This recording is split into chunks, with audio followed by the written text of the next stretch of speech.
बात करें मौसम की तो राजधानी शिमला में बीते रात्रि से लगातार जो वर्षा का क्रम अभी भी लगातार जारी है, रुक रुक कर वर्षा हो रही है। वहीं आईएमडी की बात की जाए तो आईएमडी ने खासकर 72 घंटों के लिए भारी वर्षा की चेतावनी जारी की है। बताना चाहेंगे कि जिस तरीके से जो 11 यानी कि 21 जुलाई को जो पश्चिमी विक्षोभ सक्रिय होगा, 23 जुलाई तक इसका प्रभाव प्रदेश के अधिकांश क्षेत्रों में देखने को मिलेगा और खासकर 3 जिला में जो भारी वर्षा जिसको लेकर आज खासकर जो एसडीएम ने जो थुनाग है, आनी है, शिलाई है, इन क्षेत्रों में आज स्कूलों में शिक्षा संस्थानों को बंद कर दिया गया है। और खासकर जो थुनाग की अगर हम बात करें तो जिस तरीके वहाँ पर जल प्रवाह अत्यधिक हो गया है, नदी नालों में पानी अत्यधिक बढ़ चुका है। खासकर हिमाचल प्रदेश में 20 जून से लेकर 20 जुलाई के बीच अभी तक 125 लोगों ने अपनी जानें गंवाई है। इसके अलावा अगर हम बात करें तो सरकार यानी कि सरकारी और निजी संपत्ति का 1225 करोड़ से अधिक का नुकसान हो चुका है। ये नुकसान और अधिक बढ़ने की संभावना है।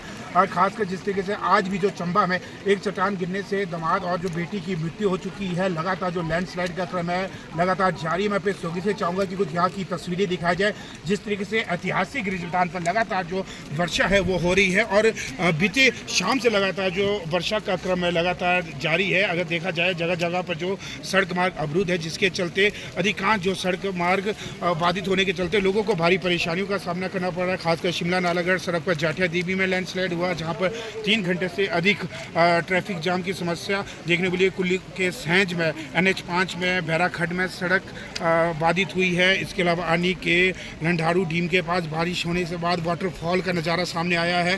कुल मिलाकर जो देखा जा रहा है हिमाचल प्रदेश में अभी भी जिस तरीके से 466 सड़क मार्ग अवरुद्ध है, इसके अलावा 3 नेशनल हाईवे अवरुद्ध है जिसके चलते लोगों को भारी परेशानियों का सामना करना पड़ रहा है। लगातार हम तस्वीरें ऐतिहासिक रिज मैदान की दिखा रहे हैं जहाँ पर आप देख सकते हैं कि जो यहाँ पर अधिकांश जो लगातार जो वर्षा हो रही है, ऐसे में आप देख सकते हैं कि लोग छाता के साथ घर से निकले हैं और बीते रात यानी कि 1 बजे से लगातार जो ये मूसलाधार वर्षा हो रही है। अगर देखा जाए जो 3 NH बंद पड़े हैं, चंडीगढ़ मनाली NH मंडी के 4 व 9 मील में बंद हो चुका है। शिमला नालागढ़ स्टेट हाईवे 3 घंटे के लिए बंद हुआ है। इसके बाद 300 से ज़्यादा वाहन सड़क पर फंसे हुए। प्रदेश में नदी नालों का जलस्तर बढ़ता जा रहा है। मौसम विभाग ने 72 घंटे तक भारी वर्षा की चेतावनी दी है जिसमें बिलासपुर, हमीरपुर, कुल्लू, सोलन, ऊना जिला में भारी बारिश का अलर्ट जारी किया गया है।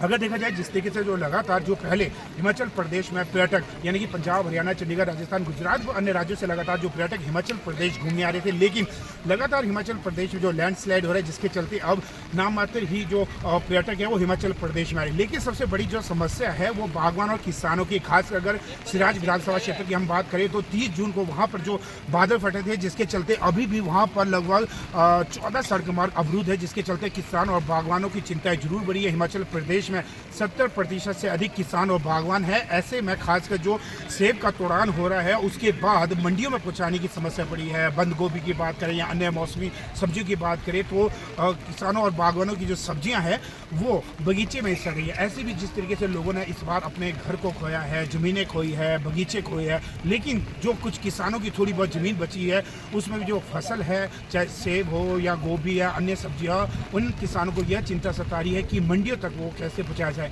अगर देखा जाए लगातार जो हिमाचल प्रदेश में मूसलाधार वर्षा हो रही है 72 घंटे तक अभी भी हिमाचल प्रदेश में आईएमडी के अनुसार भारी वर्षा की चेतावनी जारी की गई है।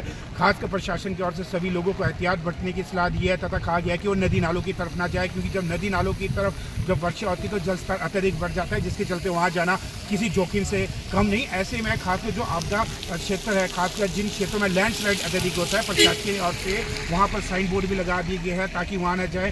खासकर जो अगर डैमों की बात करें वहाँ भी लगातार जो पानी छोड़ा जा रहा है, लगातार SJVN के थ्रू भी ये मैसेज दिया जा रहा है कि उन क्षेत्रों में न जाए क्योंकि वहाँ पर जो पानी छोड़ने के बाद वहाँ जाना किसी जोखिम से कम नहीं। कामेश्वर शर्मा की रिपोर्ट शिमला से।